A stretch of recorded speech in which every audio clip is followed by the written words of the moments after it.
Ayo kita mulai kawan-kawan. Bismillahirrahmanirrahim. Assalamualaikum warahmatullahi wabarakatuh. Alhamdulillah wassalatu wassalamu ala Rasulillah wa ala alihi wa ashabihi wa man tabi'ahu ila yaumil qiyamah. Rabbi syrah li sadri wa yassir li amri wa hlul 'uqdatam min lisani yafqahu qawli. Raditu billahi rabba wa bil islami dina wa bi Muhammadin nabiyya wa rasulah. Amma ba'd. Teman-teman yang saya cintai karena Allah, alhamdulillah kita bersyukur kepada Allah Subhanahu wa taala. Pada malam hari ini alhamdulillah kita kembali dipertemukan oleh Allah Subhanahu wa taala di kajian ngopi dakwah kita pada edisi tentang ila, sumpah suami pada istri yang sangat Allah benci. Kemudian seperti biasa di awal ini kita berdoa kepada Allah. Kalau ada di antara kita yang sakit, mudah-mudahan Allah sembuhkan penyakitnya. Yang punya masalah, mudah-mudahan Allah bantu menyelesaikan masalahnya. Yang punya hutang, mudah-mudahan Allah lunasi hutangnya. Yang belum menikah, mudah-mudahan Allah beri jodohnya. Yang sudah menikah juga, mudah-mudahan Allah berkahi keluarganya. Amin. Salawat dan salam kita sampaikan kepada Rasulullah Nabi Muhammad sallallahu alaihi wasallam. Allahumma sholli ala sayyidina Muhammad wa ala ali sayyidina Muhammad. Teman-teman yang dimuliakan Allah, kita mulai ngopi dakwahnya dengan lafaz al-basmalah. Bismillahirrahmanirrahim. Silakan dibuka filenya bagi yang jauh, bagi yang nggak masuk di grup tapi nggak dapat file, kita ada di depan. Ini gambarnya agak sadis sedikit malamnya. Gambar orang tengah marah gitu. Tema kita malam hari ini tentang ila. Setelah sebelumnya kita bahas tentang zihar, nah malam ini tentang ila. Ila ini agak mirip nanti dengan zihar, karena dari sisi teknis dan niat sebenarnya hampir mirip, hanya nanti dari sisi konsekuensinya aja yang agak sedikit berbeda. Oke, kita mulai ya kawan-kawan ya. Kenal Terelie?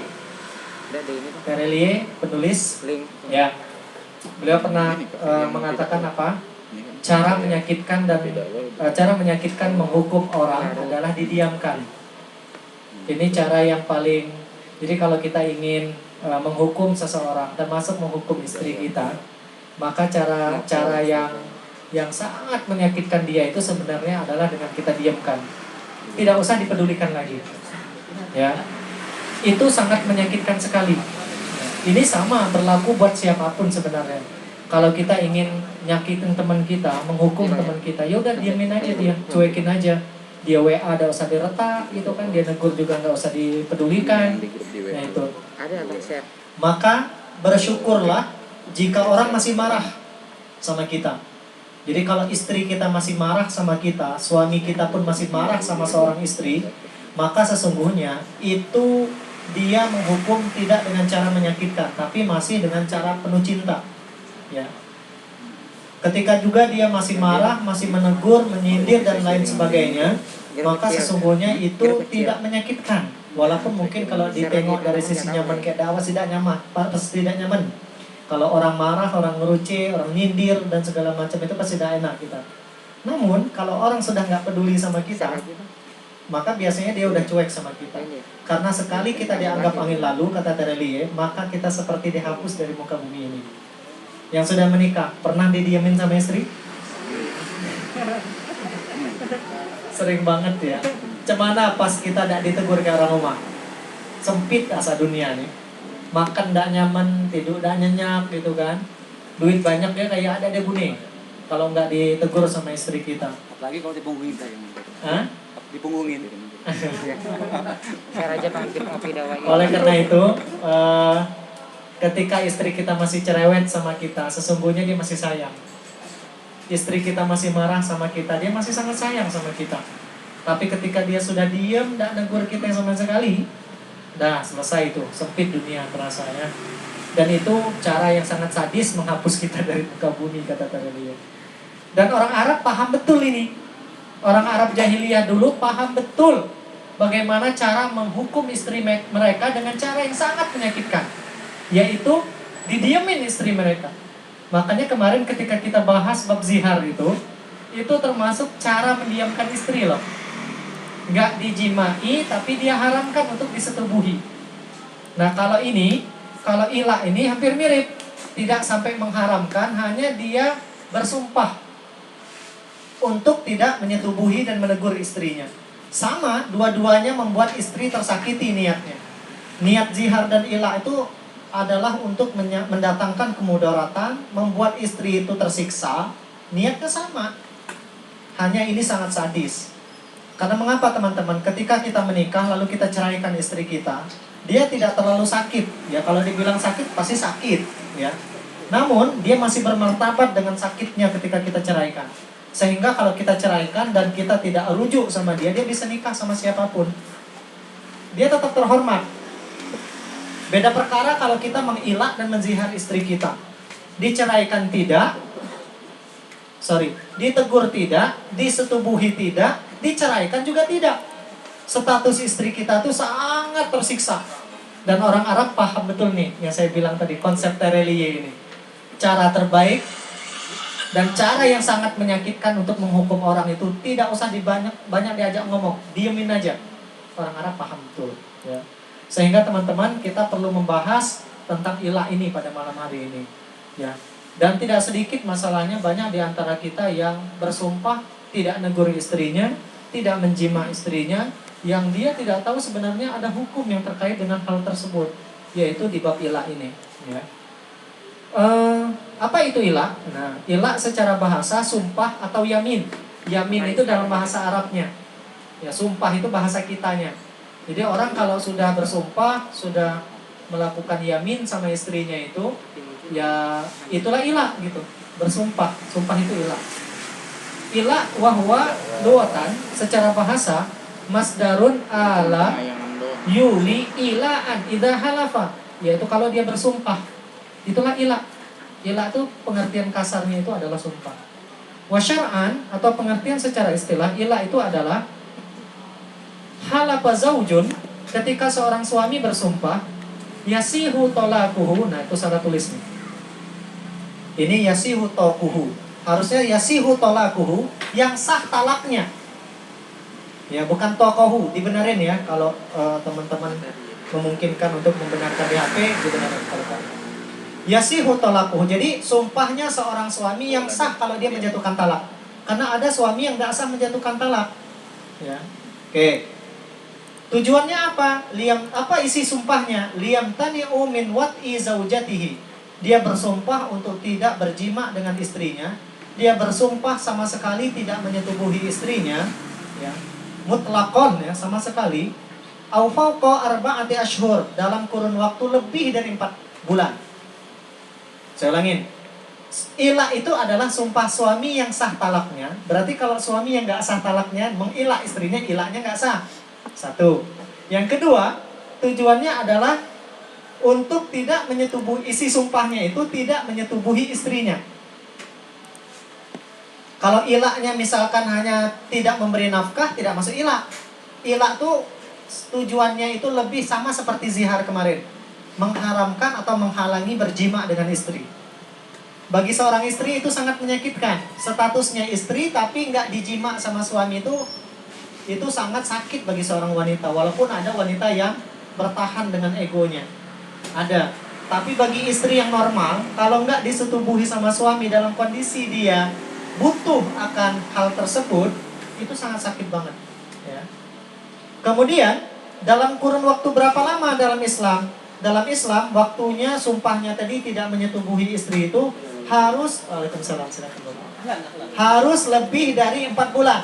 Berarti kalau ada bersumpah, kita misalkan tidak menyetubuhi istri atau menggantung status pernikahan istri, kurang dari 4 bulan, hanya 2 bulan, hanya sebulan, hanya seminggu, maka itu tidak masuk di ilah. Ya. Oke, siapa saja orang yang tidak sah ilahnya, menurut Imam Syafi'i, orang-orang berikut ini. Gak sah ilahnya termasuk gak sah talaknya juga. Pertama, orang yang gak sah ilahnya itu adalah orang gila. Orang gila itu kalau dia mengilah istrinya maka gak sah, karena tujuan berjimanya gak tercapai. Orang gila gak mungkin bisa bersetubuh dengan istrinya dengan normal. Yang kedua, anak kecil. Anak kecil juga kalau dia mengilah istrinya, dia udah dinikahkan di waktu kecil lalu dia mengilah istrinya, bersumpah tidak menyetubuhi istrinya, maka ilahnya nggak sah. Yang ketiga, orang yang dipaksa, maka nggak sah juga ilahnya.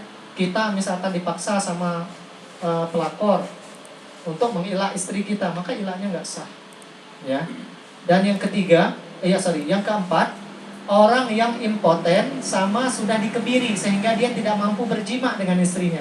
Karena tadi ingat konsep ilah sama zihar itu apa? Mengharamkan jima. Tujuannya itu mengharamkan jima sehingga istri tersiksa, tapi pengen nikah ke orang tidak baca status lagi bini orang. Itulah ilah. Ya. Oke.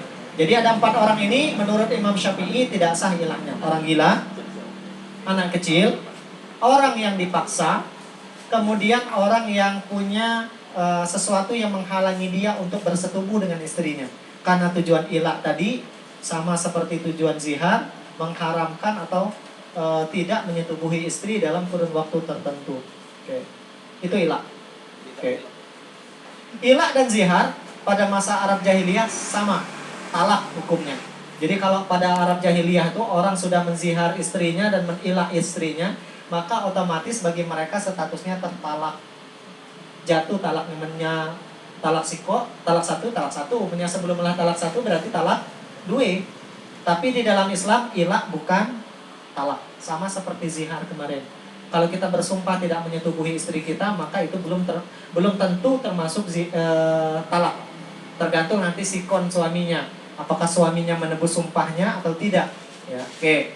Apa tujuan ilah? Nah biasanya kalau seorang suami mengilah istrinya itu, tidak lain tujuannya adalah mendatangkan kemudaratan atau mendatangkan, niatnya itu pasti nyakitin istri, ya, menyakiti istri, mendatangkan kemudaratan bagi istri. Teknisnya bagaimana? Dengan cara dia bersumpah tidak mendekati istrinya. Kalau dulu orang Arab Jahiliyah itu selama setahun, tapi di dalam Islam ini dibatasi cuma 4 bulan, ya. Orang Arab Jahiliyah setahun 2 tahun mereka melakukan ilah sama istrinya. Setelah digantung nasib istrinya selama setahun atau 2 tahun, habis itu mereka ceraikan atau mereka tinggalkan karena mereka menganggap ilah itulah talaknya. Tapi dalam kurun waktu mereka mengilah istrinya itu pasti akan merasa tersakiti, terzolimi, status pernikahannya tidak jelas. Nak nikah ke orang dia tidak paca, mau bersetubuh dengan suaminya lah bersumpah, maka memang niatnya mendatangkan kemudaratan bagi istri. Ya. Oke, di dalam Islam, kalau orang Arab Jahiliyah itu waktunya setahun sampai 2 tahun, di dalam Islam ilah itu waktunya dibatasi cuma maksimal 4 bulan. Ya, maksimal 4 bulan. Kalau sebelum 4 bulan dia sudah membatalkan sumpahnya, maka wajib dia nanti membayar kafarah sumpah nanti. Ya. Tapi nanti jika setelah 4 bulan suaminya tidak membayar kafarah sumpahnya dan tidak melanggar sumpahnya atau mencabut sumpahnya kembali, maka nanti ada konsekuensi yang kedua yang nanti akan kita jelaskan. Ya. Namun di dalam Islam harus kita pahami dulu, ilah di dalam Islam maksimal 4 bulan. Lebih dari 4 bulan akan ada konsekuensi hukum. Kurang dari 4 bulan kalau dia membatalkan sumpahnya ada juga konsekuensi hukumnya. Bagi orang Arab Jahiliyah ilah adalah talak. Bagi Islam ilah bukan talak, tergantung nanti status suaminya, apakah dia menggugurkan sumpahnya atau melanjutkan sumpahnya. Kemudian bagi orang Arab Jahiliyah ilah itu lebih dari setahun sampai 2 tahun waktunya, sangat lama dan itu sangat menzolimi kaum wanita. Di dalam Islam sangat membatasi dan sangat tidak menginginkan adanya kezoliman. Maka di dalam Islam ilah itu maksimal cuma boleh 4 bulan. Setelah 4 bulan ada konsekuensi hukum yang otomatis berlaku. Ya. Maka antum tidak boleh menggantung status pernikahan istri itu lebih dari 4 bulan. Ya. Saya nggak tahu kalau di Siwa Ta'liq, apakah di Siwa Ta'liq ada tentang ilah ini? Coba kita cek dulu. Ada ya? Oke. Yang hantam, galak nempel orang soal. Pas orang kawin. Oke. Bentar.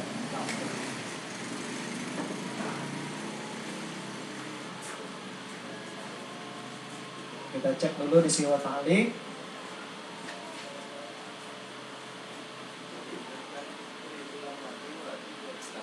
Oke.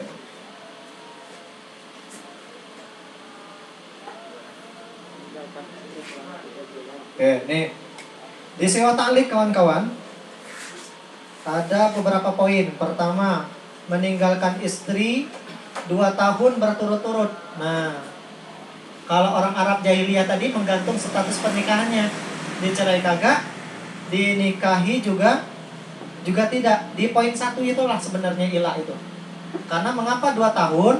2 tahun itu mungkin ijtihad ulamanya Indonesia atau mereka yang dulu membuat KHI pada 1974 itu supaya kaum wanita tidak lama terzolimi gitu. Kemudian di poin kedua, tidak memberi nafkah wajib kepada istrinya 3 bulan lamanya. Nafkah wajib ini ingat ya, ada nafkah zohir, ada nafkah batin. Nafkah zohir itu keperluan hidup. Keperluan hidup itu apa aja? Sandang, pangan, papan. Sandang, pangan, papan. Wajib nggak kita ngasih, misalkan gaji kita 3 juta per bulan, wajib nggak kita ngasih sekian juta ke istri? Enggak.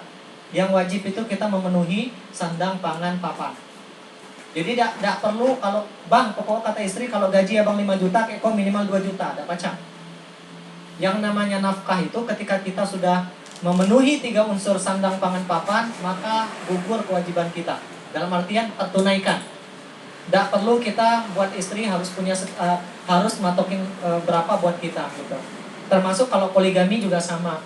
Ketika istri pertama, istri kedua, wajib nggak misalkan ke istri pertama 3 juta, ke istri kedua nak lah supaya nak adil tadi. Enggak. Yang penting terpenuhi sandang, pangan, papan, istri dan anak-anak. Itulah yang dimaksud mayoritas para ulama dengan nafkah ya. Oke, kita lanjutkan kawan-kawan.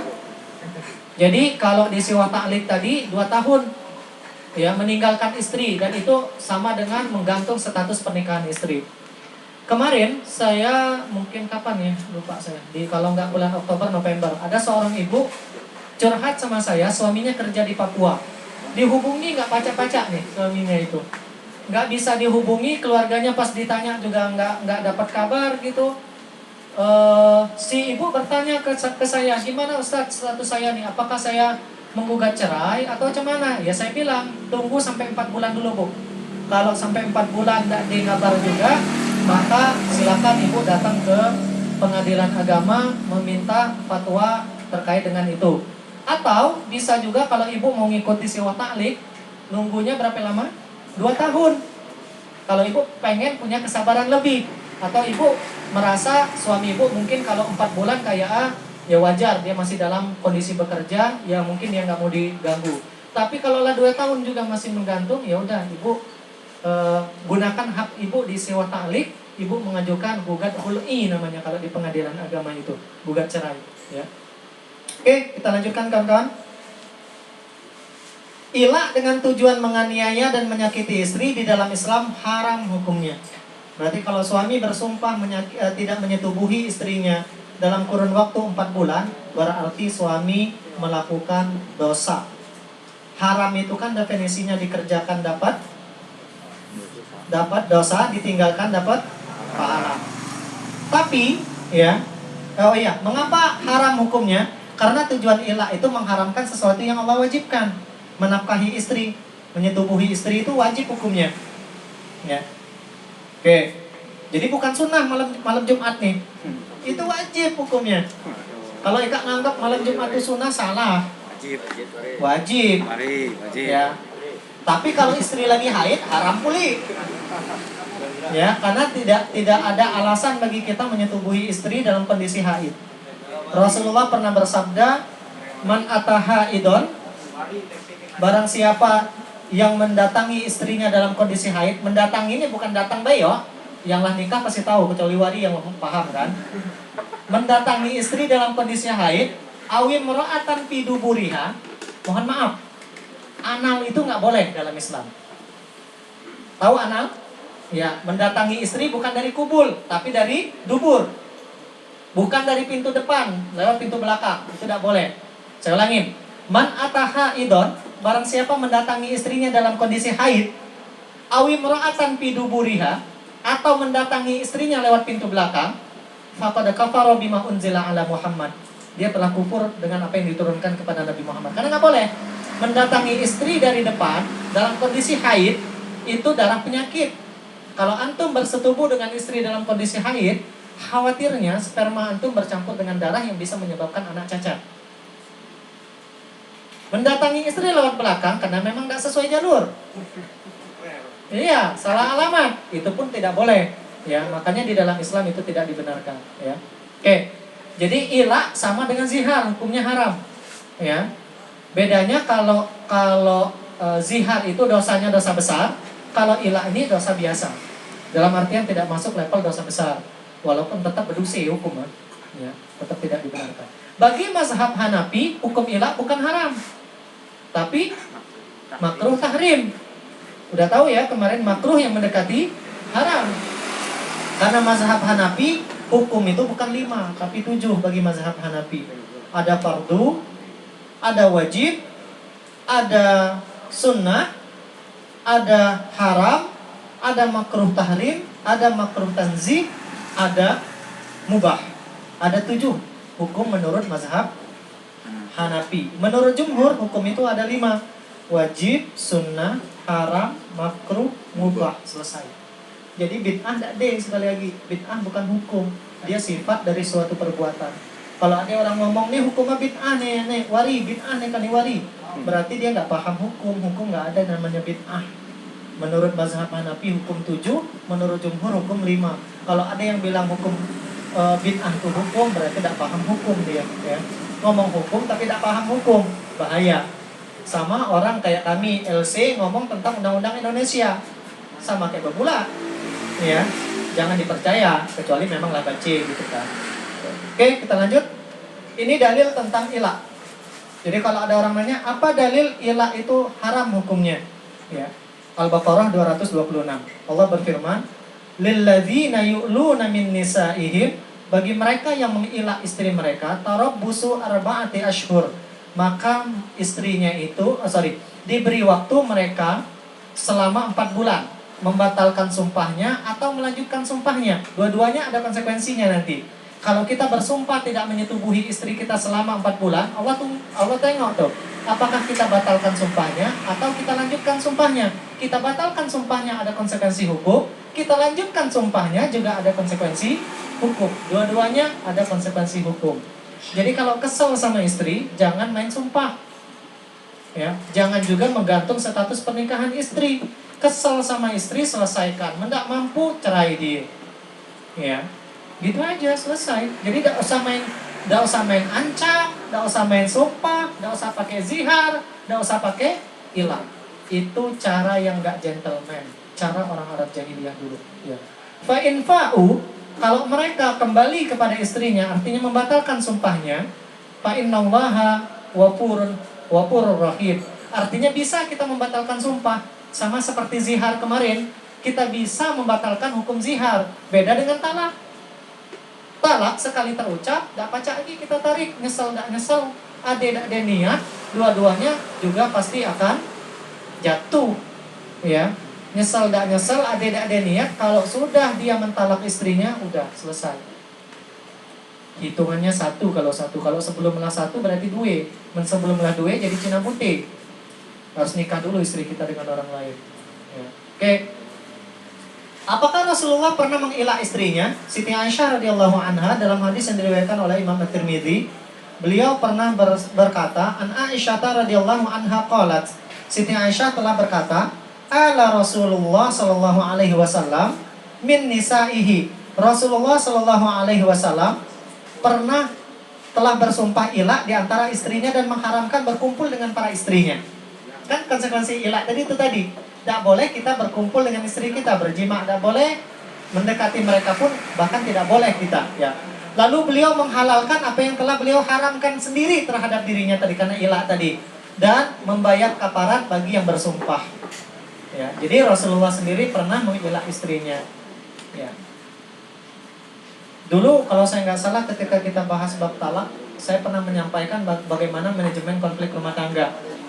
Kalau istri tidak dengar, pertama dikasih apa kemarin? Ya, wallati takhafuna nusyuzahunna fa'izuhunna. Mau izoh dulu yang pertama. Nasihat yang disertai alasan, itu mau izoh. Kalau kita nasihat istri, bunda tidak boleh kayak gini, bunda harus kayak gini, itu bukan mau'izah. Itu namanya nasihat. Kalau mau'izah, bunda tidak boleh keluar rumah tidak pakai jilbab, karena yang ditanya nanti sama Allah bukan mak bak lagi, bukan orang tua lagi, tapi saya suami kamu yang ditanya sama Allah. Itulah namanya mau'izah. Bunda nggak boleh keluar rumah tanpa izin saya, karena kalau terjadi apa-apa dengan bunda, saya yang nanti bertanggung jawab dunia akhirat. Itulah mau'izah. Nggak mempan mau'izahnya berapa kali? 3 kali. Nggak mempan mau'izah, maka boleh tahapan yang kedua. Wahjuruhunna wadribuhunna, ya. Wallati takhafuna nusyuzahunna fa'izuhunna wadribuhunna. Kemudian yang kedua boleh dipukul, tapi mukul pun ada SOP-nya, ya. Dan ini akan ngefek bagi mereka yang tidak pernah mukul istri. Tiap hari pakpok, pas mukul istri dengan menghukum istri dengan cara ngefek, istrinya paling bilang, abang tiap hari melasahku. Jadi tidak ngefek gitu. Yang ketiga apa? Pisah tempat tidur. Pisah tempat tidur sama, tidak usah ditegur. Berapa lama? 3 hari. Itulah manajemen konflik rumah tangga dalam An-Nisa ayat 34. Di ayat 35-nya, kalau cara 1, 2, 3 tidak berhasil, lakukan dengan cara Faba'athu hakaman min ahlihi wa in khiftum shiqaqa bainihima. Kalau kalian khawatir perselisihan suami istri itu tidak selesai juga dengan cara 1, 2, 3 di ayat 34-nya, di An-Nisa 35-nya Allah sampaikan Faba'athu hakaman min ahlihi wa hakaman min ahliha. Cari orang yang netral, yang pacak menjadi penengah, tidak bela suami, tidak bela istri. Jangan orang tua. Orang tua jadi penengah, yang nama orang tua tidak pacak netral. Jangankan anak benar, orang tua anak salah dibela. Jadi kalau ada masalah rumah tangga tidak selesai kak berdua, jangan menyelesaikan orang tua dulu, kelak orang tua tuh. Tapi selesaikan dulu, cari orang yang netral, cari ustadz, cari ustazah, atau cari orang tokoh masyarakat yang bisa mendamaikan kalian berdua. Mentu tidak pacak baru libatkan orang tua. Nah, kesalahan kita tuh seringnya di sini. Masalah tidak selesai berdua, langsung ngomong cerita kayak mak kayak mbak kita. Udah selesai, orang tua lah ikut campur. Yang kecil pacak jadi besar, yang besar tambah besar. Dan kecil kemungkinan bersatu. Orang tua lah terlibat, ya.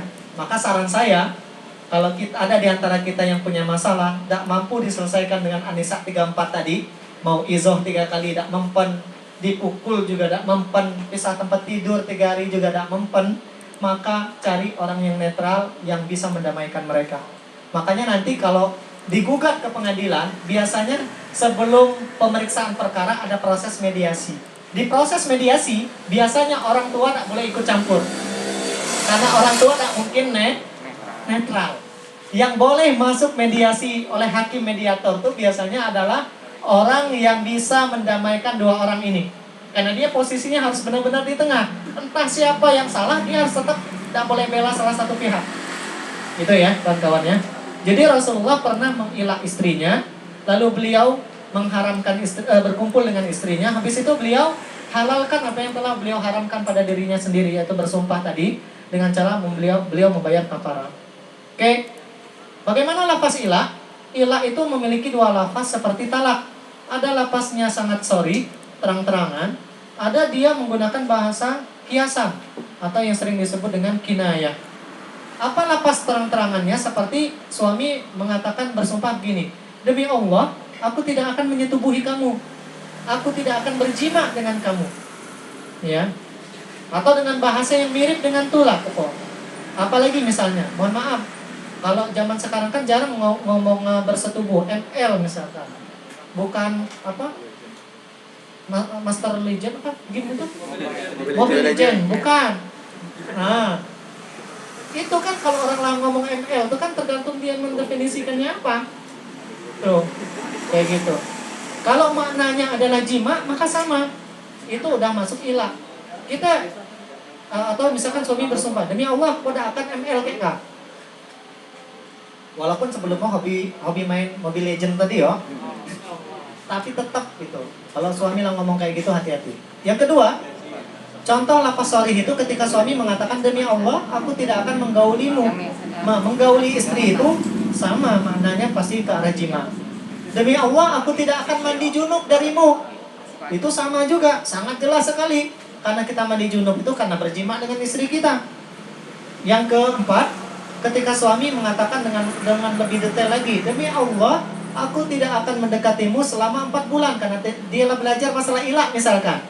Lalu dia tahu durasi waktunya 4 bulan, maka ini udah masuk kalimat ilah yang sorry. Ya, ini contoh yang tidak membutuhkan niat. Kalau suami sudah bersumpah seperti ini, maka otomatis nanti ada konsekuensi hukum yang wajib dijalani oleh suami dan istri. Yang kedua, contoh lafaz ilah yang sifatnya bahasa kiasan yang membutuhkan niat dan membutuhkan penjelasan. Kalau istri mendengar ini dari suaminya, maka dia wajib bertanya dan tabayun, apa maksud abang ngomong macam ya? Contohnya apa? Ketika suami mengatakan demi Allah, aku tidak akan menahan. Nah, ini nahan apa dulu nih? Nahan nafkah, nahan nafsu, apa nahan apa? Harus diperjelas. Maka istri wajib nanya, bang, abang ngomong macam ya, sumpah macam ya, nahan apa lu nih bang? Nahan duit kok? Nahan nafsu abang atau nahan apa? Yang kedua, aku tidak akan mendatangimu. Mendatangi ini apa? Sekedar datang bayi atau menyelesaikan hajat? Istri wajib nanya. Aku tidak akan menutupimu. Ini sama, menutup pakai selimut maksudnya. Karena sunnah berjima itu tidak boleh telanjang bulat. Tidak boleh. Berjima itu sunnahnya tetap pakai selimut. Ya. Aman panas pakai AC. Aman ada AC beli kipas angin gitu. Semampu kita. Tapi tidak boleh kita berjima buka-bukaan. Ini harus paham ya. Nanti insya Allah suatu saat kita akan bahas bab khusus masalah fikih suami istri dalam hal ranjang. Ada fikihnya nanti. Ya, jadi apa tahapan-tahapannya tidak main terabas seperti yang sering saya sampaikan. Siapkan pertanyaan Wari. Iya. Oke, aku tidak akan mendekati tempat tidurmu. Nah ini butuh niat. Mendekati aja kadang tidak tidur baik, tidak main kayak gini ya misalkan. Atau nah apa? Istri wajib nanya. Jangan-jangan suami bersumpah macam ya, niat ada anak berjima sama istrinya. Atau yang terakhir, aku tidak akan memasukimu. Masuk apa dulu nih bang? Harus perjelas. Iya. Sama kalau kayak talak, dia butuh niat. Kalau yang butuh niat dan butuh penjelasan. Kalau yang namanya bahasanya pakai bahasa kiasan. Paham ya kawan-kawan ya? Kita lanjut sekarang. Rukun ilah.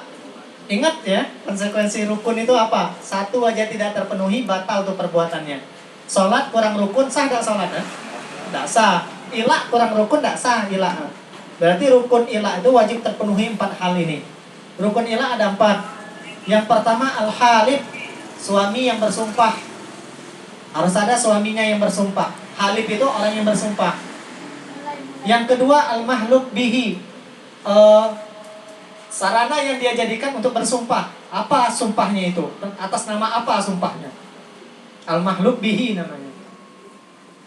Al-mahluk alaihi, objek sumpahnya apa? Kandungan sumpahnya apa? Al-mahluk alaihi. Dan harus ada durasi waktunya. Kalau dia bersumpah tapi tidak ada waktu, maka tidak masuk ilah. Ya.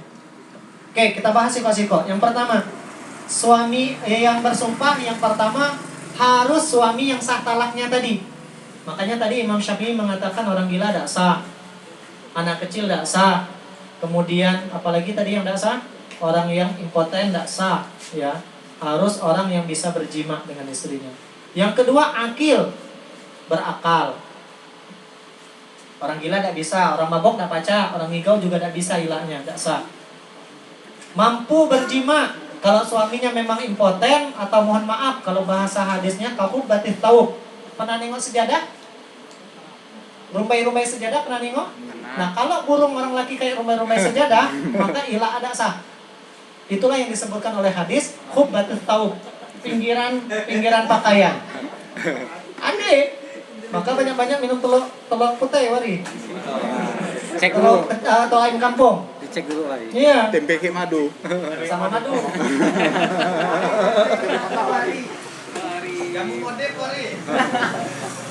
Ya, kita lanjut ya.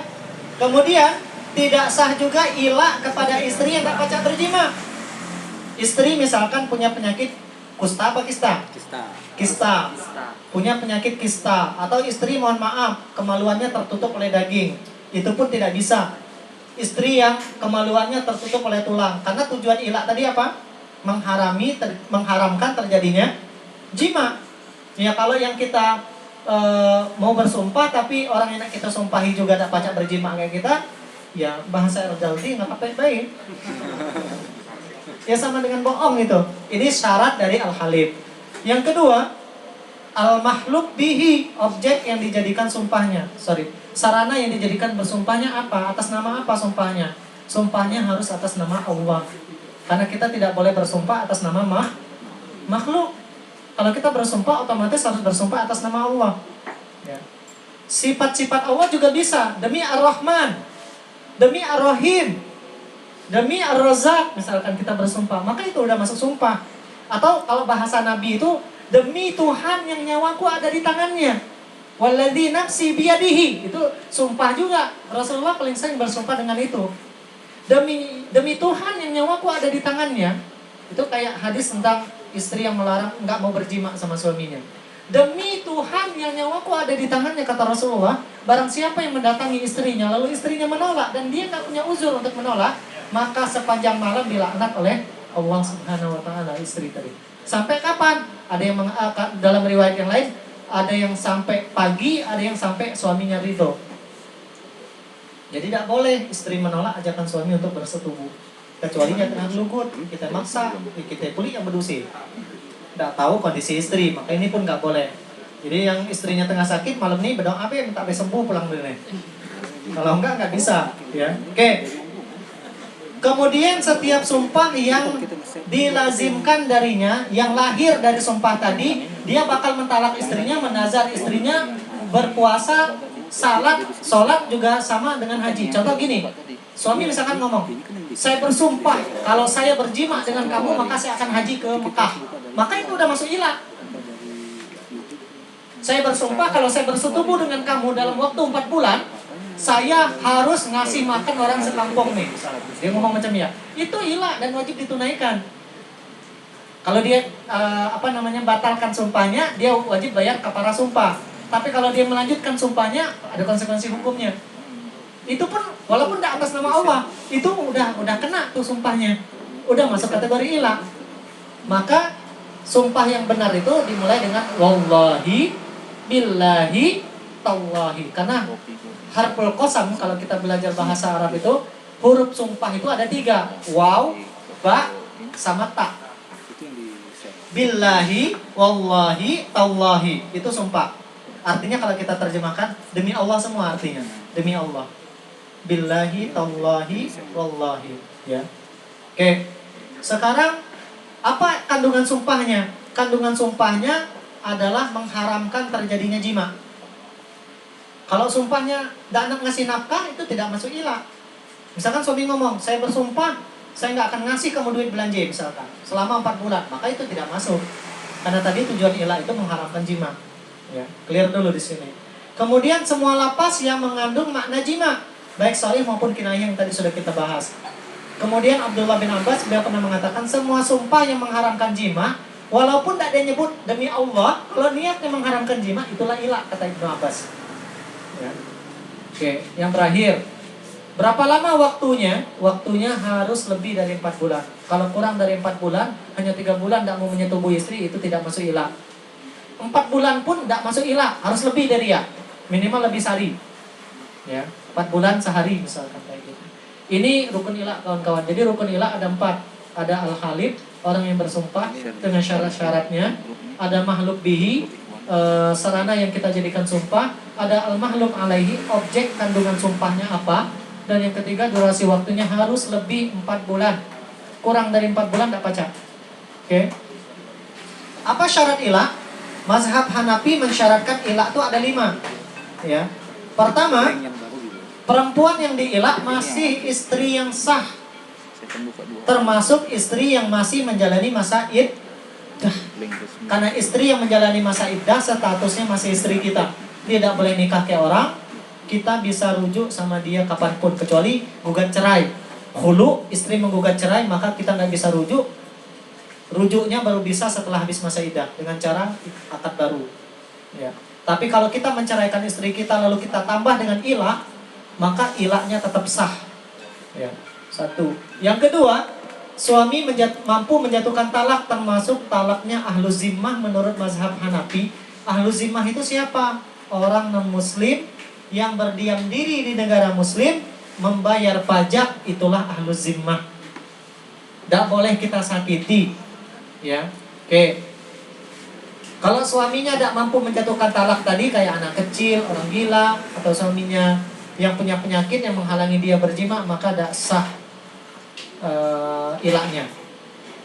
Kemudian yang ketiga, ilah tidak boleh dikaitkan dengan tempat. Contoh misalkan suami ngomong kayak gini, saya bersumpah tidak akan menyetubuhi kamu kalau di rumah nih.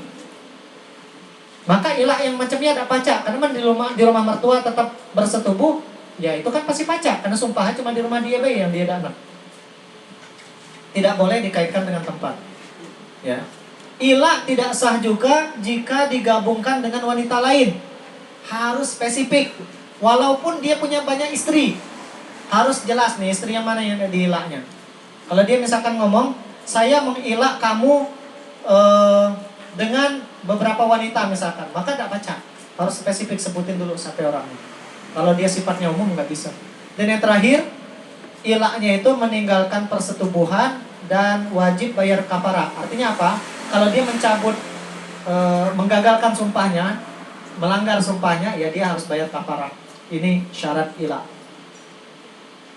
Itu menurut mazhab Hanafi. Menurut jumhur, syarat ilah itu ada 4. Pertama, harus bersumpah dengan nama Allah dan sifatnya untuk tidak menyetubuhi istri lebih dari 4 bulan.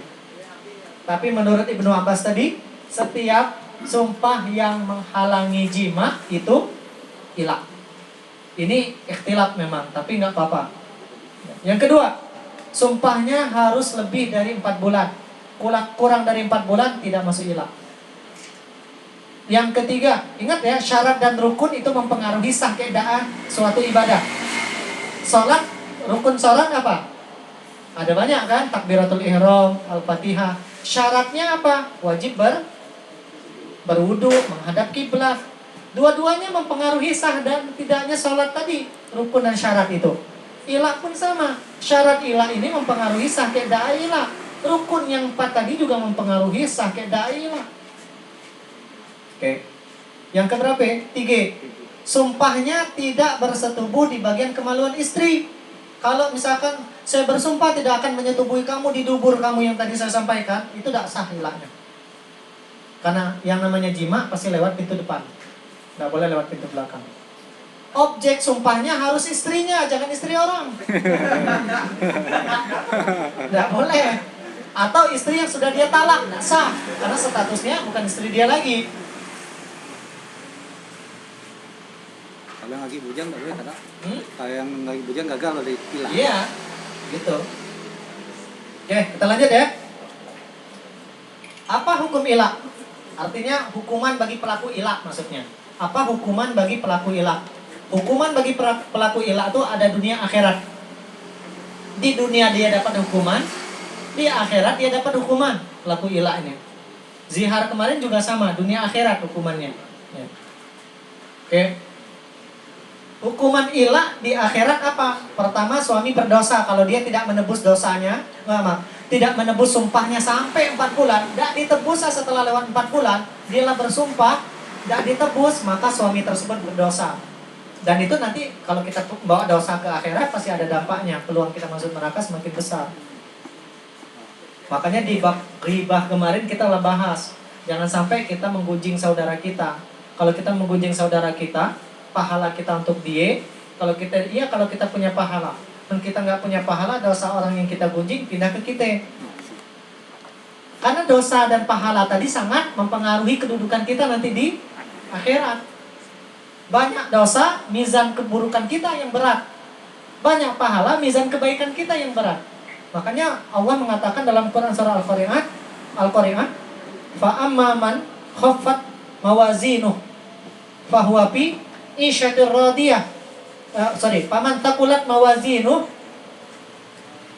fa ummuhu hawiyah, ya. Wa ma adraka ma hiya narun hamiyah. Berat timbangan keburukannya, neraka tempatnya. Wa amma man khaffat mawazinuh, kalau ringan timbangan keburukannya, fahuwa fi 'isyatir radiyah. Hidupnya diridhoi sama Allah. Itu. Maka jangan mengelak, karena elak itu kalau kita lakukan bisa memberatkan mizan keburukan kita di akhirat. Kalau kita tidak menebus sumpah kita. Kemudian hukum perbuatannya elak haram menurut jumhur. Tadi udah kita sampaikan di awal. Tapi menurut mazhab Hanafi elak tidak sampai level haram, hanya makruh tahrim. Makruh yang mendekati haram. Contohnya gimana? Selain elak ini contoh makruh tahrim menurut versinya mazhab Hanafi, melamar cewek yang lah dilamar ke orang lain. Itu makruh tahrim. Karena kalau itu kita lakukan akan menimbulkan banyak mudarat. Pertama, si wanita akan ragu. Kecuali si wanita lo ngasih jawaban. Ini dia lah ngasih jawaban ke pelamar pertama, kita tahu nak ngerebut dah. Itulah makruh tahrim menurut mazhab Hanafi. Yang kedua akan jadi kelahi. Timbul permusuhan. Padahal Islam itu kan pengen kita bersaudara, jangan berkelahi. Ya. Tuh. Dalilnya apa nih? Al-Baqarah 226 nanti. Silakan antum baca yang tadi sudah kita baca. Oke. Hukum dunia bagi pelaku ilah. Itu tadi hukum akhiratnya. Di dunia bagaimana pelaku ilah itu? Di dunia ada dua hukuman bagi pelaku ilah. Pertama, hukuman pelanggaran sumpah. Kalau dia nyabut sumpahnya ada hukumannya. Kalau dia Waalaikumsalam, silakan Bang. Ya. Kalau dia tidak menarik sumpahnya dan tidak membatalkan sumpahnya juga ada hukumannya. Jadi ada namanya hukuman pelanggaran kalau dia membatalkan sumpahnya. Ada hukuman kebaikan kalau dia tidak membatalkan sumpahnya yang tidak menyetubuhi istrinya tadi. Kita bahas satu dulu. Hukum pelanggaran, kalau kita bersumpah tidak menyetubuhi istri kita lebih dari 4 bulan, lalu kita ingin melanggar sumpah kita tadi, maka wajib kita membayar kafarah sumpah namanya. Apa itu kafarah sumpahnya? Nih kafarah sumpahnya ayat ini. La yu'akhidukumullahu billaghwi fi aimanikum. Kalau di sini terpotong. Kalau di slide yang antum di HP ada sambungannya. La yu'akhidukumullahu billaghwi fi aimanikum walaki yu'akhidukum bima aqadtumul aiman. Yang Allah pegang dari kalian itu adalah sumpah kalian, kata Allah. Ketika kalian melanggar sumpah kalian, fakaffaratuhu, maka kafarahnya kata Allah, it'amu asyarati masakin. Kalian harus ngasih makan fakir miskin 10 fakir miskin dalam sehari. Lebih ringan kan dari apa kemarin? Dari zihar. Zihar berapa yang kemarin? Berapa fakir miskin? 60. Ini 10 kayak. Ya, tapi berat juga mendak duit. Apalagi tidak begawi. Ya, berat juga. Kalau ini, bedanya. Kalau zihar kemarin dia berurutan, pilihan. Dak pacak nomor 1 baru nomor 2. Nah kalau ini pilihan. Kalau kita nggak bisa ngasih makan, bisa kita aukis watuhum, ya. Au it'amu asyarati masakin min awsati ma tut'imuna ahlikum, dengan makanan yang biasa kalian makan, kata Allah. Ya kalau kita biasa makan pagi sore, tidak boleh ngasih makan mereka warung Padang yang murahan di pinggir tuh. Tuh. Kalau tidak bisa, aukis watuhum, kalian kasih pakaian kepada seluruh 10 fakir miskin. Pilihan ini, boleh ngasih makanan atau kita boleh ngasih baju kayak fakir miskin yang 10 tadi. Au tahriru raqabah, atau kita membebaskan budak. Au kalimatnya. Ya, beda dengan zihar kemarin. Kalau zihar kemarin berurutan, tidak baca nomor 1 membebaskan budak, puasa 2 bulan berturut-turut.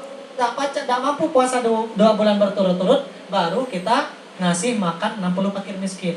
Tidak boleh langsung milih nomor 3 kalau zihar. Nah kalau ini boleh. Kafarah sumpah itu pilihan.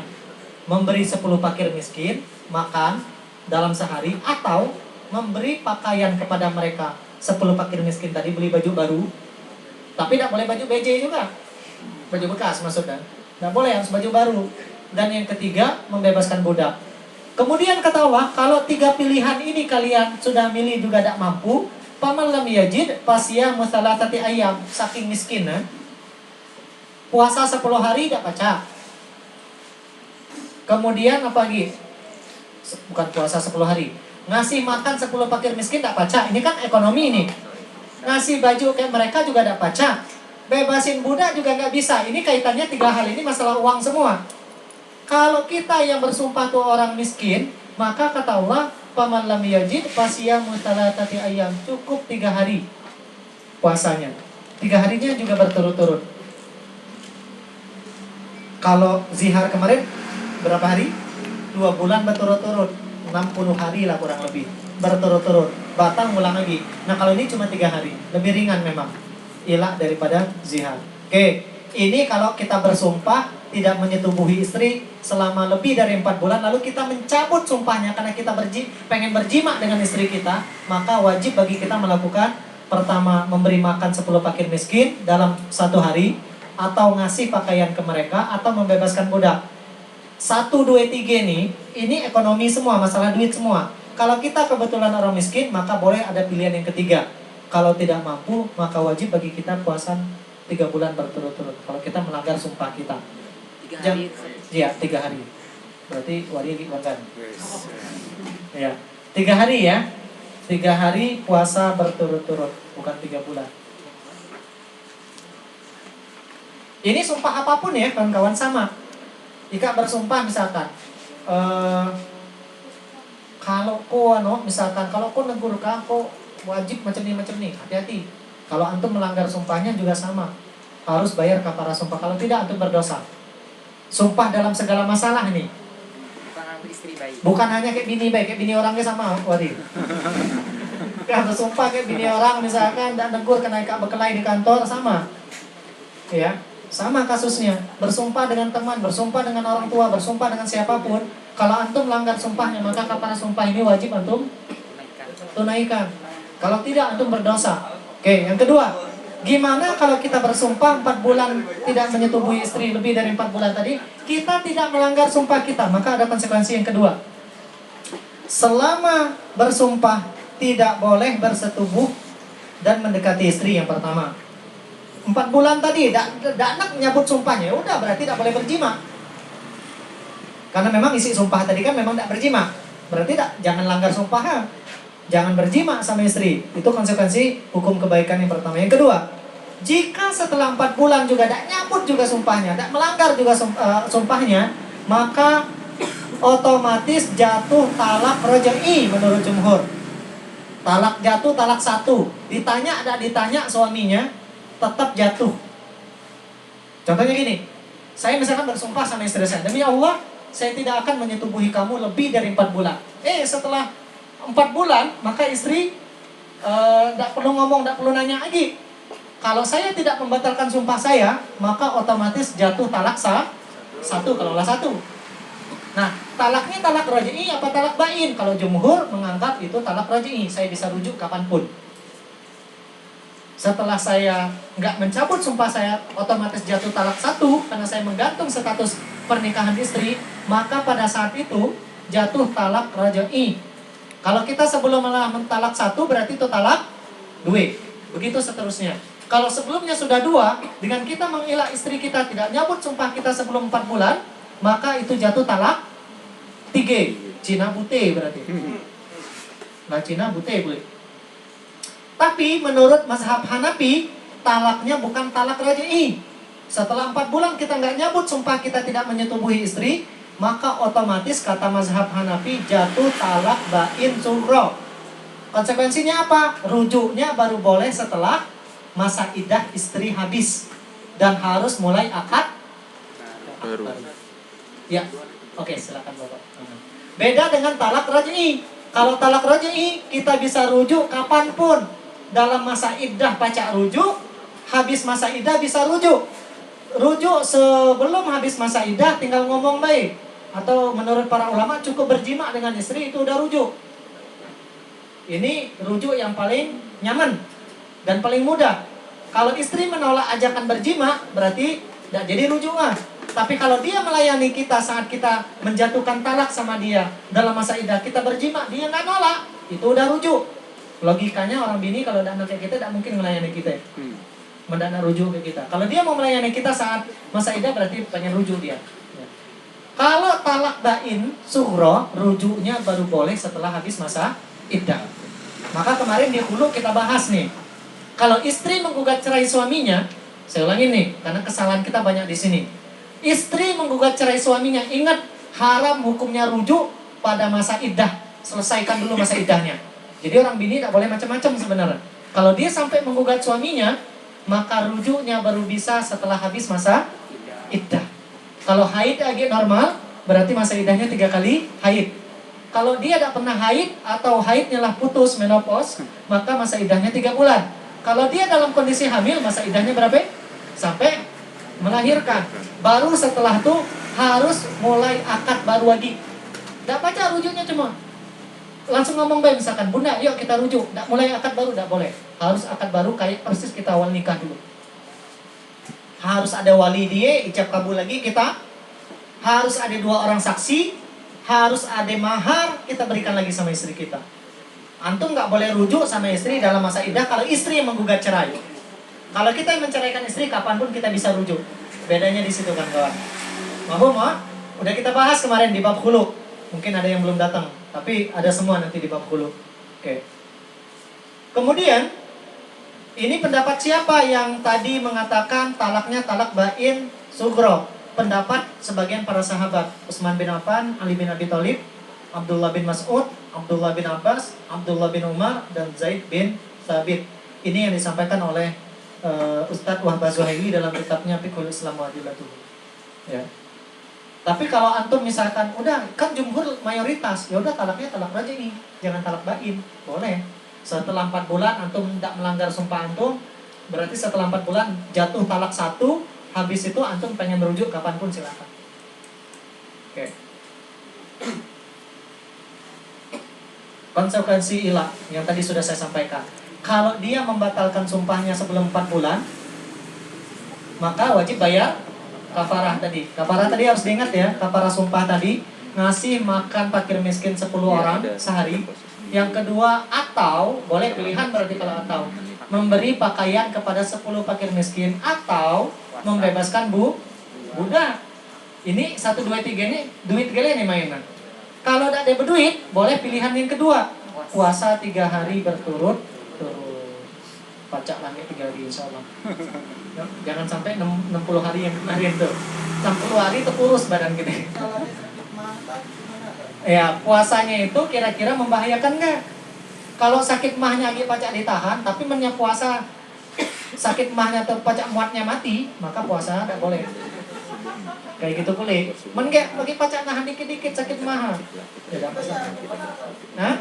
Ya gugur, tidak ada lagi berarti. Memang dia masuk kategori orang tidak mampu. Ingat ya konsepnya. La yukallifullahu nafsan illa wus'aha. Allah enggak membebani kita melebihi batas kemampuan kita. Kemudian dalam ayat yang lain Allah juga mengatakan apa? Fattaqullaha mastata'tum. Bertakwa sama Allah itu semampu kita. Men kita tidak mampu jangan dipaksa. Kayak gitu. Kita lah berusaha ngasih 10 fakir miskin duit ya deh. Beri baju duit ya deh. Bebas budak zaman sekarang ada lagi budak. Puasa kita sakit. Ya udah gugur semua berarti kewajiban itu. Itulah batas kemampuan kita. Talak tetap jatuh. Talak tetap jatuh berarti. Karena kan kita tidak narik sumpah kita. Konsekuensinya lari ke sana berarti.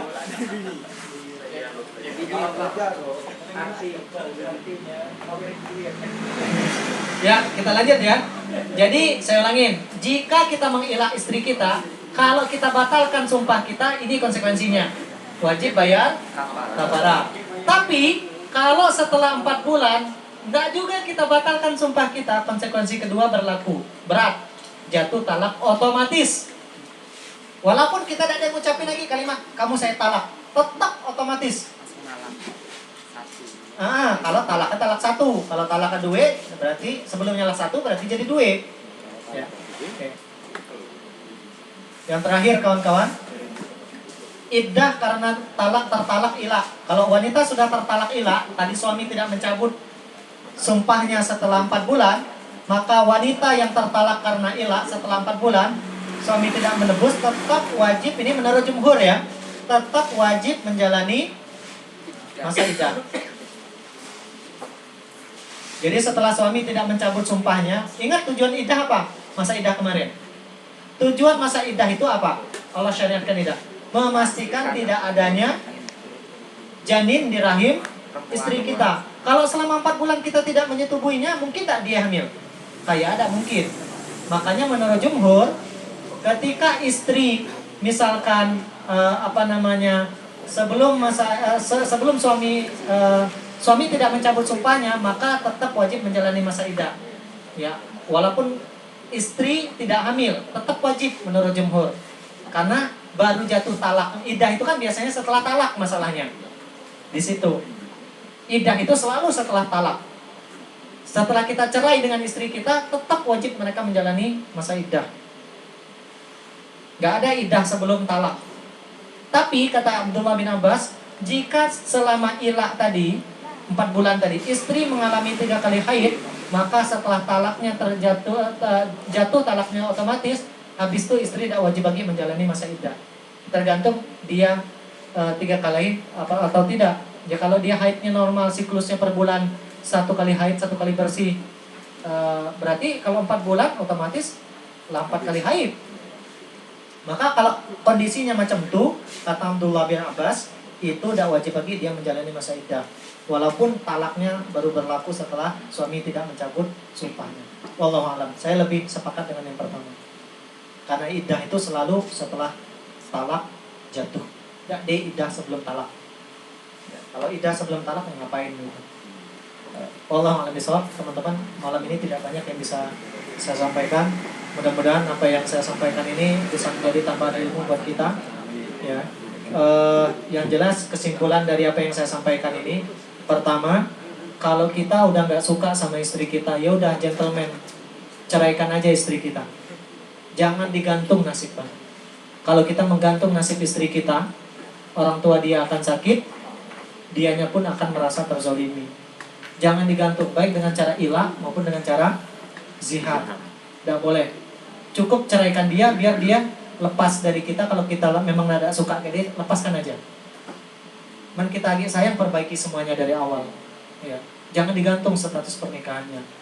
Suatu saat antum misalkan juga ada nengok ayu kita digantung nasib pernikahannya sama suaminya, maka ini tetap harus segera diselesaikan. Cemana status setelah 4 bulan misalkan, berarti lah otomatis jatuh tertalak.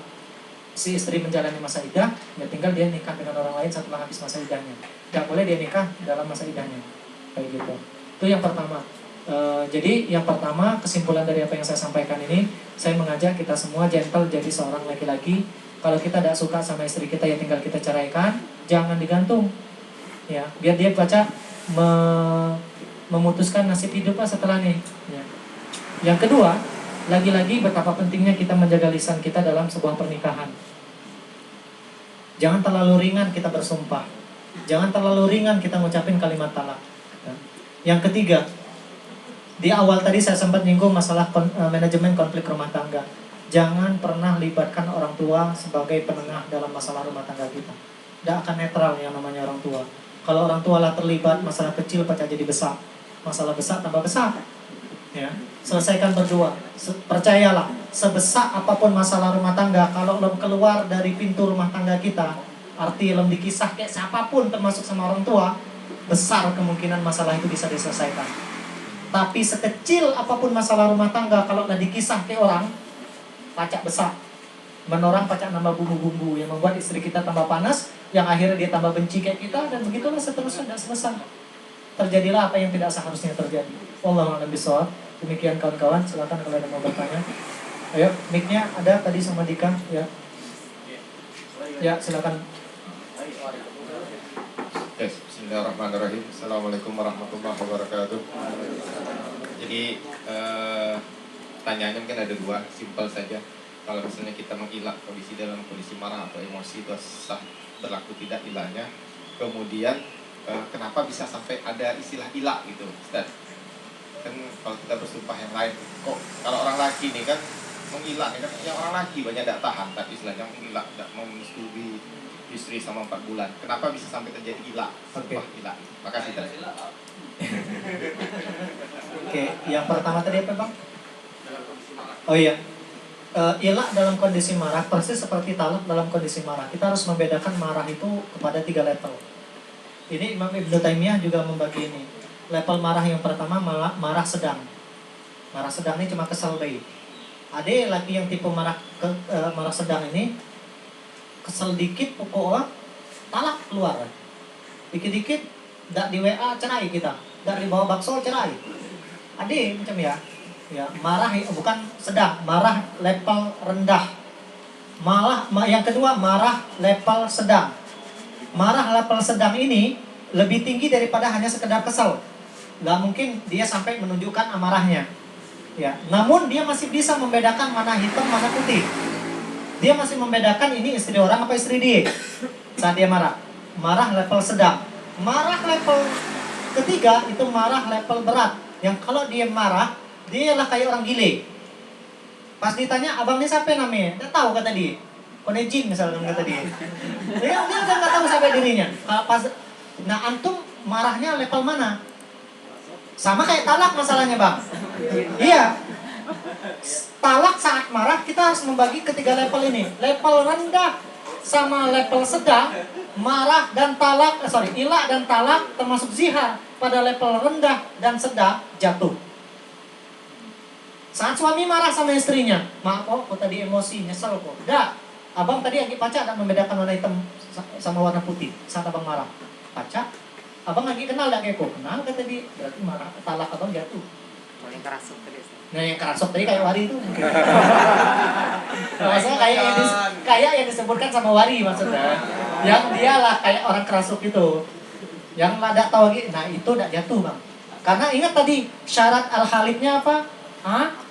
Akil. Orang yang emosinya level berat itu nyala ada lagi. Hilang entah kemana akal itu.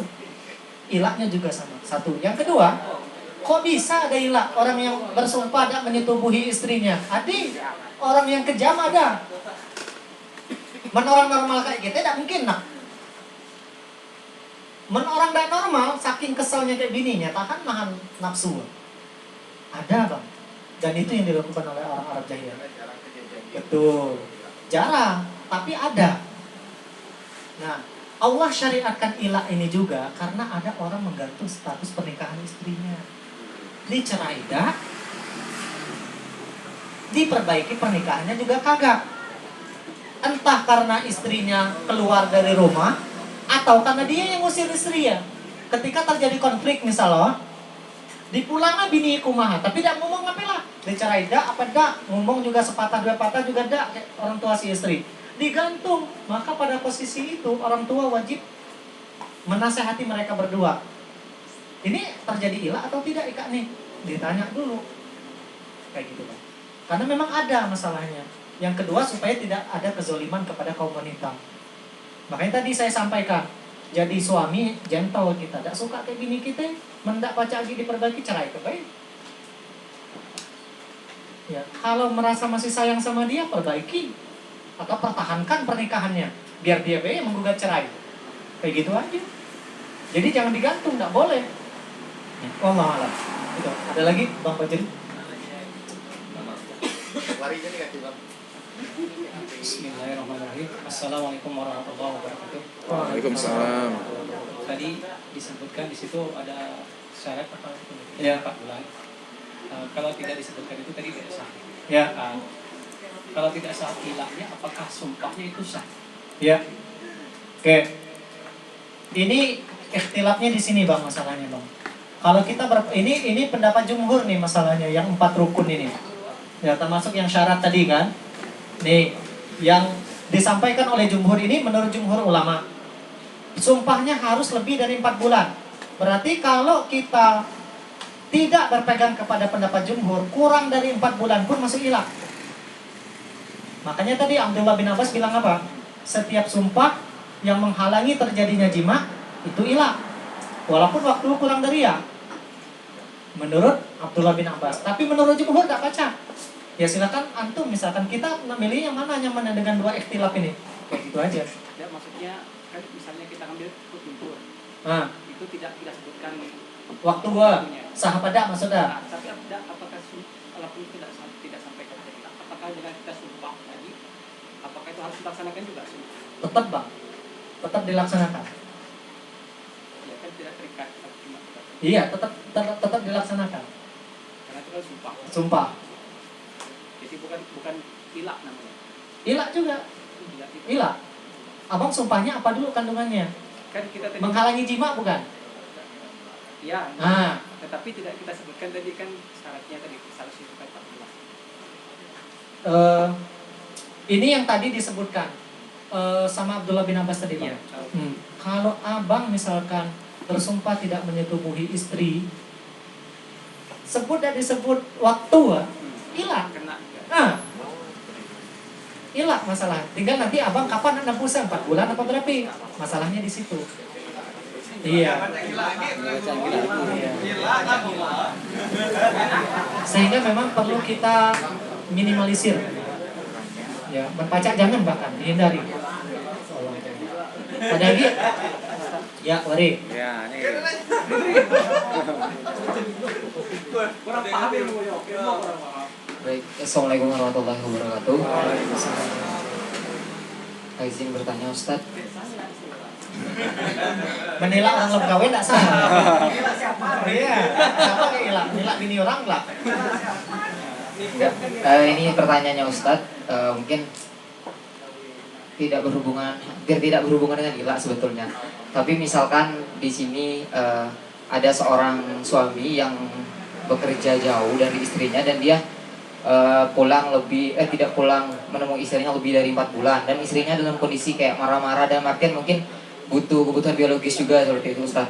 Dalam agama kita sebetulnya berapa lama sih sebenarnya diperbolehkan untuk laki-laki itu tidak menemui istrinya atau apa gitu Ustaz? Karena pernah saya dengar pengalaman dari teman yang dia ini jauh, itu istrinya jauh tiba-tiba karena corona juga atau apa pas ini marah-marah gitu. Katanya kita tuh sempat bahas kayak di situ tadi tuh dia bilang nggak boleh loh, memang kalau laki-laki itu nggak boleh lebih dari beberapa bulan gitu-gitu gitu. Mohon penjelasannya Ustaz, terima kasih. Ya. Sama curhat, silakan. Curhat ke orang kawin.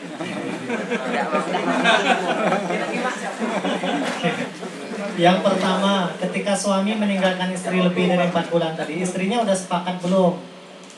Kalau dia nggak sepakat dari awal, maka itu udah masuk ilah. Clear dulu nih. Yang kedua, kalau seandainya misalkan suami ya di luar perkiraan, ya di luar perkiraan, ya kayak corona misalkan dan segala kasus yang kayak gitu, di luar prediksi semua yang biasanya rutin pulang sebulan sekali karena corona, jadi lebih dari 4 bulan baru pulang gitu. Maka pada posisi ini ya harus bijak berarti. Nggak masuk juga papila, belum tentu juga. Ya tinggal nanti kita putuskan aja. Ini tabayunin aja suaminya, ngapain kada pulang gitu. Kalau dia tidak pulang itu memang karena kondisi darurat, ya tidak masuk ilah. Ingat tadi konsep ilah itu mengharamkan berjima bagi dirinya sendiri. Ini yang mengharamkanlah corona. Bukan dia, berarti tidak masuk ranah itu, bukan ilah. Tinggal nanti bagaimana manajemen konflik rumah tangganya aja pada posisi itu. Kayak gitu. Ya, silakan. Assalamualaikum warahmatullahi wabarakatuh. Ini Ustaz mau tanya tadi, Ustaz bilang kita tuh ibaratnya harus gentleman gitu. Ya. Kalau memang nggak diilak, diceraikan aja gitu kan. Yang mau ditanyain ini mana yang lebih baik gitu, sementara kita menceraikan itu juga termasuk perbuatan yang tidak disenangi oleh Allah juga kan. Mana yang lebih baik antara ilah, zihar sama cerai tadi atau talak? Oke, pertama ya, kalau antum mengilak dan menzihar, ini kan secara hukum otomatis haram. Saya tidak nyaranin. Tapi kalau antum tanya sama saya, apakah opsi bercerai atau mempertahankan pernikahan yang harus kita ambil? Kalau antum membandingkan dengan ilak dan zihar, saya pasti nggak akan merekomendasikan. Tapi apakah dengan pernikahan yang sudah tidak sehat, kita bercerai atau melanjutkan pernikahan? Dalam kondisi ini kita harus baidata. Kalau antum bertahan, banyak mudaratnya daripada antum bercerai, berarti antum harus bercerai. Begitu pula sebaliknya, kalau antum bercerai ternyata banyak mudaratnya, baik bagi antum, bagi anak antum, bagi istri antum, maka bercerai pada saat itu saya tidak rekomendasikan. Bertahan dengan segala kondisi itu harus lebih antum utamakan. Itulah dalam kaidah usul fikih namanya irtikabu bi akhafid dararaini, dalam kondisi kita sama-sama bingung, dua-dua ini mudarat, cari mudarat yang paling kecil. Kayak kasusnya pilkada yang paling sering. Muslim koruptor, non muslim tapi tidak korupsi. Mana yang paling mudarat, yang paling kecil? Ya otomatis yang muslim yang koruptor. Ngapa? Kalau non muslim yang tidak koruptor itu mudaratnya secara agama, dunia akhirat dampaknya. Tapi kalau muslim yang koruptor paling dampaknya di dunia baik. Ya korupsi untuknya pribadi baik. Ya kita paling dirugikan dari sisi ekonomi. Akhirat kita insya Allah dia lebih aman kita. Keputusannya tidak akan merugikan kita. Itulah yang disebut dengan irtikabu bi'akhafid dororo ini. Ya, tapi boleh nggak kita netral, ngantung nih, dicerai dah, anu juga dah, nggak boleh, golput nggak boleh. Nah gitu. Jadi ini dua-dua bimbang kan kita kan. Pernikahan udah nggak sehat, dicerai ada mudarat, nggak dicerai juga ada mudarat. Antum pertimbangkan mana yang mudaratnya paling besar dan ambil yang paling ringan mudaratnya, yang antum ambil dengan segala resiko. Toh kalaupun dengan cerai misalkan antum misalkan itu lebih ringan, karena kalau misalkan antum tetap menikah, ya antum tidak pacak sholat lagi, antum tidak pacak misalkan ngupi lagi, antum tidak pacak juga ngaji, karena misalkan diretok terus sama istri dan orang tua dia misalkan, ya udah cerai aja. Tapi kalau antum bercerai, anak jadi terbengkalai, tidak dididik, kemudian istri pun bisa jadi akan melakukan kemaksiatan yang lain, antum jangan cerai. Pertimbangkan dulu. Wallahu a'lam. Tapi jangan pernah mengilah apalagi menzina. Jangan, saya tidak merekomendasikan itu. Wallahu a'lam. Ada lagi? Ya, silakan Bang Yadi.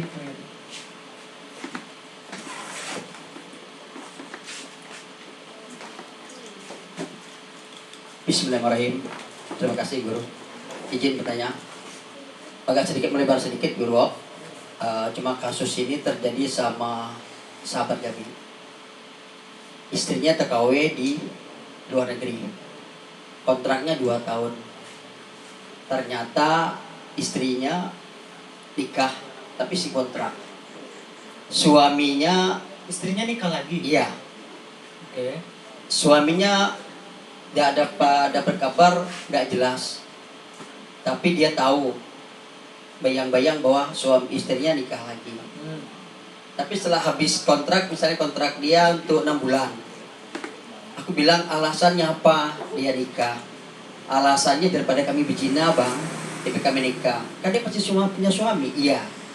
Istrinya tahu, dan suami juga dapat kabar. Dan kasus ini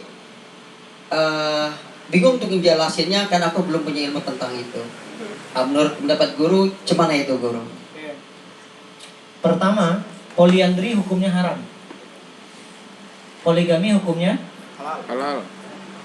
ada nggak? Saya tanya, ada nggak hukum halal? Tadi udah baru dijelasin masalahnya. Hah? Hukum tuh ada 5. Nggak ada halal di sini. Boleh. Nah di situ. Jadi kalau poliandri otomatis haram. Kalau poligami tergantung kondisi. Seperti yang kemarin diceritakan sama Ustaz Firman, kalau suami punya nafsu lebih daripada dia berzina, poligaminya jadi wajib. Dan satu sisi dia mampu, tinggal berkelahi bini baik kalau selesaikan. Tapi kalau ditanya hukum wajib. Ada yang poligaminya haram. Kapan? Bini pertama tidak suah diajar ngaji, cacana poligami. Bini pertama aja nggak pernah dididik, nggak pernah dikasih nafkah, anak juga nggak pernah dididik, cacana poligami. Poligami lagi nambah puli anak, nambah bini, tambah akan lahir kezaliman yang baru. Poligaminya jadi haram. Jadi tidak deh poligami halal. Ya, poliandri konkret bang haram. Pertama abang jelasin itu dulu. Jadi kalau dia nanya, cemana hukum istri yang nikah lagi padahal dia masih istri orang? Haram. Karena tidak ada poliandri dalam Islam. Akan bercampur nanti 2 janin dalam satu rahim, bina payah kelak. Dan itu yang dulu dilakukan oleh orang Arab Jahiliyah. Orang Arab Jahiliyah salah satu pernikahan yang mereka praktekkan itu adalah poliandri. Seorang wanita berzina dengan 10 laki-laki, menentukan bina siapa yang paling mirip. Padahal bisa jadi yang mirip itu belum tentu tuh janin dia. Masing-masing nyupe dulu nih si wanita tadi. 10 laki-laki berzina dengan satu wanita. Lahir anak, tentukan binnya sampai nanti yang bakal jadi suami, termasuk bakal jadi ayah dari si anak itu, yang paling mirip satu kasusnya. Yang kedua hampir mirip dengan tuh. Seorang wanita berzina dengan 10 laki-laki, poliandri juga nih. Menentukan binnya sampai suami siapa laki-laki yang dinaksir sama si wanita tadi. Walaupun itu bukan anak dia, binnya tetap yang dinaksir tadi. Nah, poliandri clear dulu, Bang. Abang harus jelasin dulu, poliandri tidak ada dalam Islam. Kalau ada hukumnya haram. Satu. Yang kedua, apakah alasan dia takut berzina tadi bisa dijadikan alasan dia menikah lagi? Tidak baca. Selesaikan dulu nikah dia, dia tahan benar. Selesaikan dulu pernikahan dia, baru setelah itu dia tentukan nasib dia.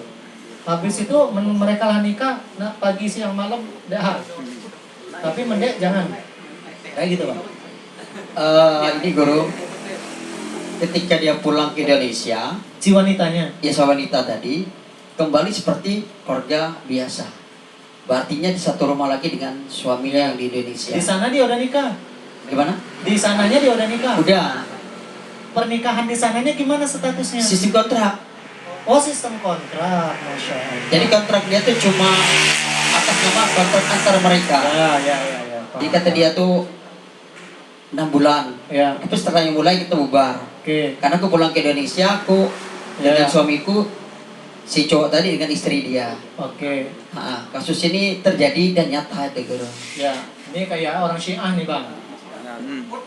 Ya, kawin nikah mut'ah. Ya udah, nikah mut'ah udah jelas hukumnya haram. Dulu sempat dihalalkan memang di dalam Islam. Imam Syafi'i itu pernah bilang, aku tidak pernah melihat suatu perkara di dalam Islam, kata Imam Syafi'i, yang awalnya haram, lalu mubah, lalu Allah haramkan sampai hari kiamat kecuali kawin kontrak. Jadi besar kemungkinan nikah mut'ah otomatis tidak boleh. Nah, bagaimana status pernikahannya dengan yang kedua ini? Ya karena memang belum dibatalin, tetap suami dia. Nah, masalah dia kawin kontrak tadi itu dosa dia berarti. Dia poliandri itu dosa dia. Tergantung suaminya yang kedua ini bijak dan nerima kayak gak dia gitu. Kalau suaminya yaudah datang apilah, misalkan apalagi juga terjadi, yaudah dia. Jadi apakah pernikahan kawin kontraknya dianggap sah? Ya namanya kawin kontrak tidak sah dalam Islam. Pernikahan tidak boleh dibatasi dengan waktu.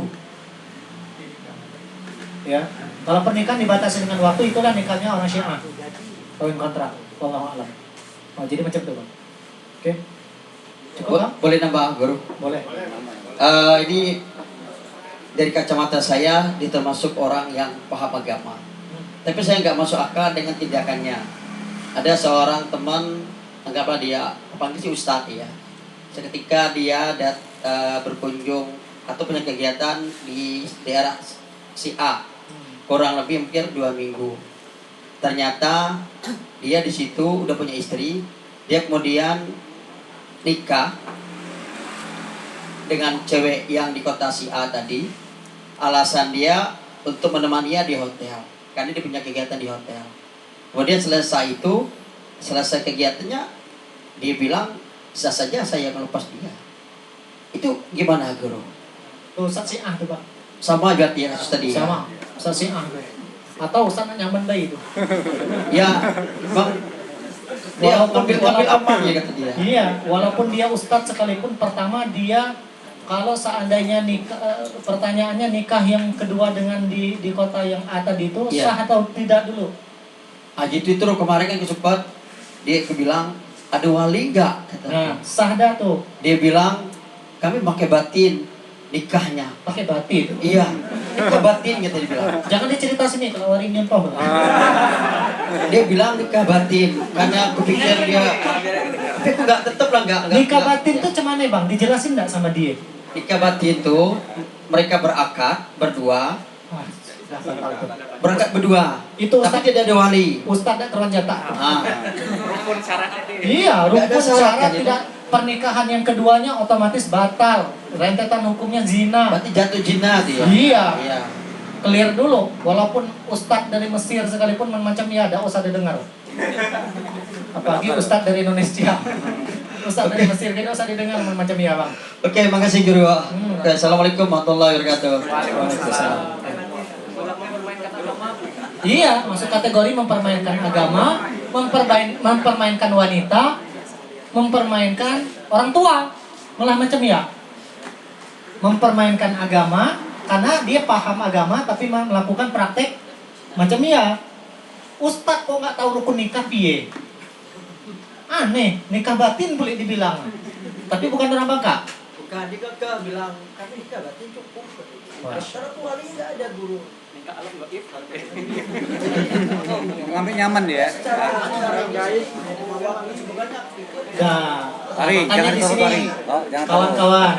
kawan-kawan, saya perlu sampaikan kenapa Rasulullah menyebutkan kalau mau menikah dengan laki-laki harus baik agama dan akhlak. Karena baik agama belum tentu baik akhlak. Rajin sembahyang belum tentu baik akhlak. Kan? Pemahaman agamanya bagus belum tentu baik akhlaknya. Begitu juga baik akhlak belum tentu baik agama. Ada suami tidak pernah mukul istri, sembahyang tak suah. Ya, akhlaknya bagus. Dia begitu memuliakan orang lain, akhlaknya bagus. Ngaji tak suah, ke masjid setahun sekali. Tuh, ada pula sebaliknya, dia rajin sholat, rajin sedekah, rajin puasa, rajin ngaji, sama istri jahat. Tuh, makanya kata Rasulullah kalau punya anak perempuan, cari jodoh buat anak perempuan kalian cukup dua ini patokannya, baik agama, baik akhlak. Yang belum nikah juga sama, perbaiki dua hal ini. Bisa jadi lo melakukan belum baik akhlak. Udah ngomong wario, orang jadi tapi ini kok kan? Nah, nambah pulih pahala. Oh. Oke. Wallahu alam. Jadi gitu bang ya.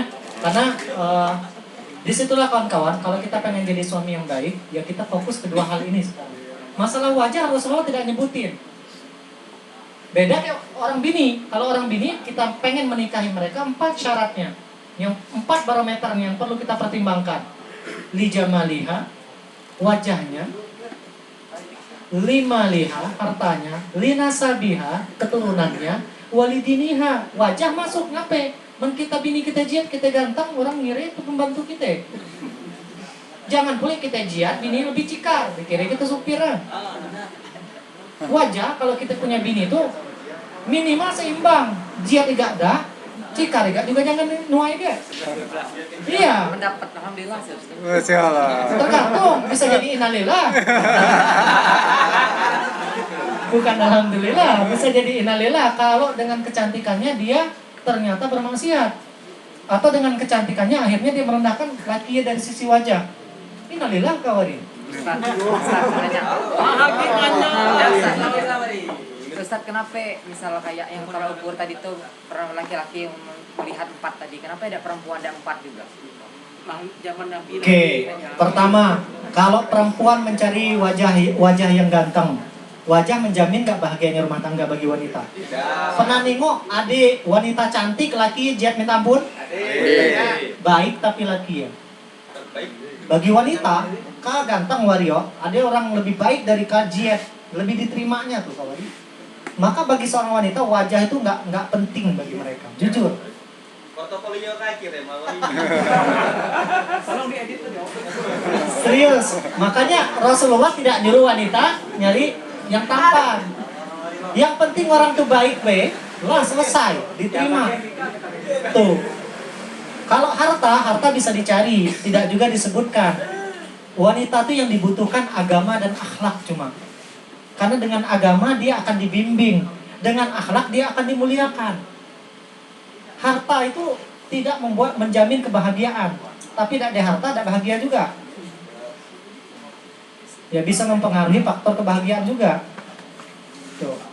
Guru ini kan ada post guru. Ya. Sebelum malam ada post gitu dari Instagram bertanya, ada suami yang pengen poligami, tetapi untuk syariat dan kaidahnya tidak memenuhi syarat poligami. Istri tidak ridho, tetapi sang suami ini pengen nikah lagi. Itu hukumnya seperti apa, guru? Ya makanya tadi saya bilang poligami hukumnya bukan halal tadi itu. Karena hukumnya selalu terkait dengan 5 hal tadi itu. Ya, dia tidak layak poligami. Kalau masalah ridho istri, poligami itu tidak menjadi syarat. Karena ada ulama yang tidak mensyaratkan ridho istri sebagai syarat poligami. Artinya kita nak kawin dan kita sudah menunaikan hak istri kita, selesai kawin baik gitu. Cuma kan etika kurang bagus baik. Bagus kan poligami itu baik-baik, ngomong baik-baik, izin baik-baik. Tuh. Tapi sah nggak kalau kita poligami, kita sudah menunaikan kewajiban kita kepada istri kita, kepada anak kita, lalu kita poligami, istri tetap tidak meri, sah.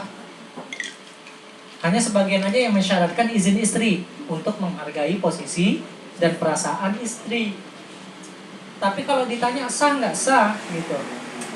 Kalau itu tadi dia tidak mampu poligami. Dia mampu poligami, cuman dari Istri tidak beri. karena ada faktor satu agama untuk anak, karena istri paham agama juga. Maksudnya apakah misalkan gini loh, apakah suaminya menunaikan kewajiban istri dan anak-anaknya dari sisi agama? Ya, Menunaikan, ya udah boleh poligaminya. boleh. Tinggal berkelahi lu kayak bini. Iya. Oke, cukup ya kawan-kawan, udah malam soalnya. Ya, ya boleh silakan. Bismillahirrahmanirrahim. Assalamualaikum warahmatullahi wabarakatuh. Jadi minta waktu sebentar, kawan-kawan. Kami ingin mengenalkan sahabat kita, kawan-kawan dari Baker Subuhan Sungai Liat. Jadi mereka ini sedang program safar, Ustaz, ya, dari perjalanan dari Sungai Liat, nanti akan berakhir di Garut. Jadi dalam perjalanan mereka ada program pangkas rambut bayar seikhlasnya. Pangkas rambut apa? Dan urut ya. Pangkas rambut keliling itu mobilnya ada di depan. Jadi sekarang mereka lagi sedang di Pangkal Pinang untuk beberapa hari sampai subuhan Ahad mungkin.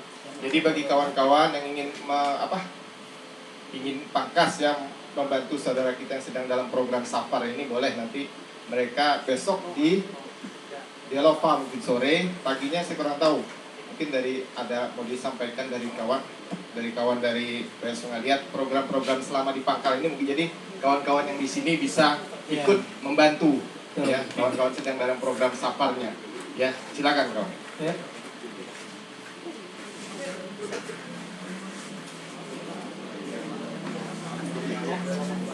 Assalamualaikum warahmatullahi wabarakatuh. Salam. Perkenalkan, nama saya Dedi. Namanya Boy Jawa. Kami sedang mengadakan program. Kita ini alhamdulillah tampak bekerja sama kawan-kawan dari perempuan Sungai. Kita udah mulai rutin di cukup gratis Baker Subuhan Sungai. Mungkinnya saya bakal masuk ke Baker Subuhan sampai Garut. Saya minta doanya sama kawan-kawan.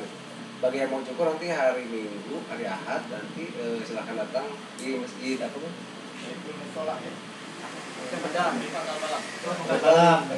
Ya, kebetulan ada kerjasama juga dari barber yang di Pasir Padi. Kalau jadi 2 capster dan 1 tukang pijat. Yang mau datang silahkan. Segitu aja dari saya ya, yang itu gratis. Yang hari-hari biasanya seikhlasnya. Karena yang program yang seikhlasnya sambil jalan itu bakal saya donasikan sambil berjalan. Jadi misalnya seandainya ada orang donasi dari Pangkal Pinang nih, nanti saya donasikan di arah yang jalan tujuan saya sampai Mentok, sampai Palembang, Lampung dan seterusnya. Yang biasa nongkrong di mana? Yang saya hari ini bukan di Sungai. Oh, Sungai Liat. Kalau di Pangkal Liat ya. Maka belum. Insya Allah mudah-mudahan ke depannya. Siap.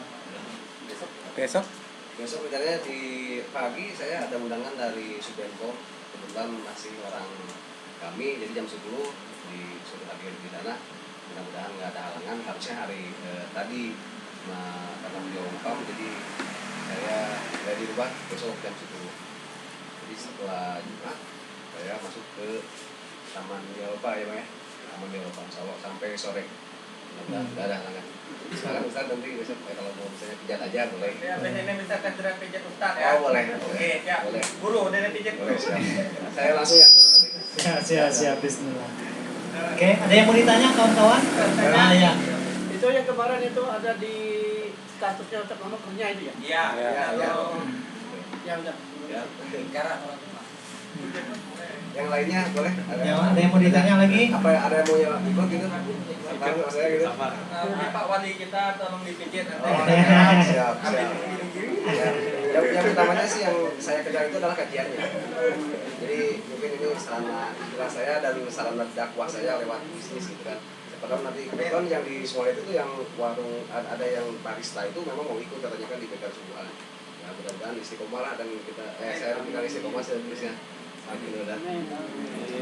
Assalamualaikum warahmatullahi wabarakatuh. Oke, cukup ya kawan-kawannya. Kita tutup dengan lafaz alhamdulillah. Alhamdulillahirrahmanirrahim. Istighfar sebanyak-banyaknya. Doa kafaratul majelis. Subhanakallahumma wa bihamdika asyhadu an la ilaha illa anta astaghfiruka wa atubu ilaik. Wassalamualaikum warahmatullahi wabarakatuh.